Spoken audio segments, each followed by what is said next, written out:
आपने वो भजन सुना होगा, राम से बड़ा राम का नाम। राम नाम जिससे समुद्र में पत्थर तैरने लगे, वो नाम जो स्वयं भगवान शिव और हनुमान को प्रिय है। राम नाम जो जन्म से मृत्यु तक किसी न किसी रूप में हमारे साथ रहता है।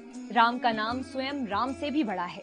दैनिक भास्कर की खास सीरीज राम नॉलेज के तीसरे एपिसोड में जानेंगे कि भगवान राम का जिक्र सबसे पहले कहाँ मिलता है और किन किन भाषाओं में राम कथाएं लिखी गई हैं। अकेले रामायण को ही अलग अलग तरीकों से पढ़ा और कहा गया है।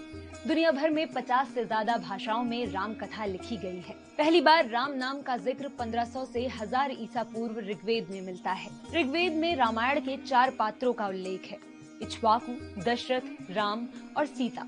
हालांकि चारों का जिक्र अलग अलग जगह पर मिलता है। इक्ष्वाकु, दशरथ और राम राजा के रूप में हैं। वहीं सीता को कृषि की देवी कहा गया है। इसके बाद राम का जिक्र वाल्मीकि रामायण में आता है। हालांकि वाल्मीकि रामायण को लेकर अलग अलग दावे हैं। प्रोफेसर बुल्की अपनी किताब राम कथा का इतिहास में लिखते हैं कि रामायण ईसा पूर्व की दूसरी शताब्दी यानी करीब 2400 साल पहले लिखी गई थी। कामिल के मुताबिक रामायण से पहले राम कथा का जिक्र दशरथ जातक में मिलता है, जो आज से करीब 2600 साल पहले लिखी गई थी। हालांकि इसमें राम कथा का विस्तार नहीं मिलता, इसलिए वाल्मीकि रामायण को सबसे प्रामाणिक माना जाता है। इसकी वजह ये भी है कि माता सीता ने उनके आश्रम में ही लवकुश को जन्म दिया था। लवकुश ने ही राम के दरबार में वाल्मीकि रामायण सुनाई थी।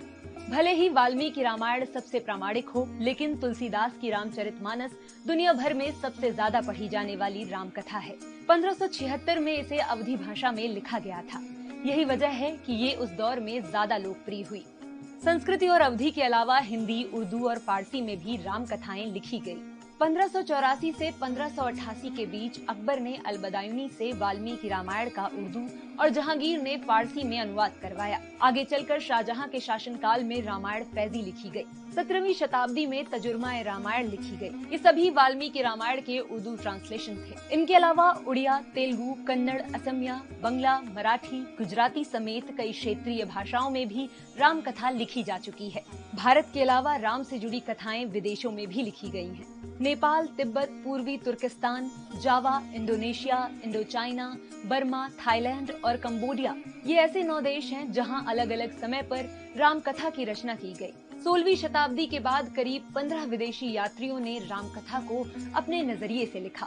फ्रेंच, अंग्रेजी, पुर्तगाली और डच भाषा में कई ऐसी किताबें लिखी गई जिनमें राम कथा का जिक्र है।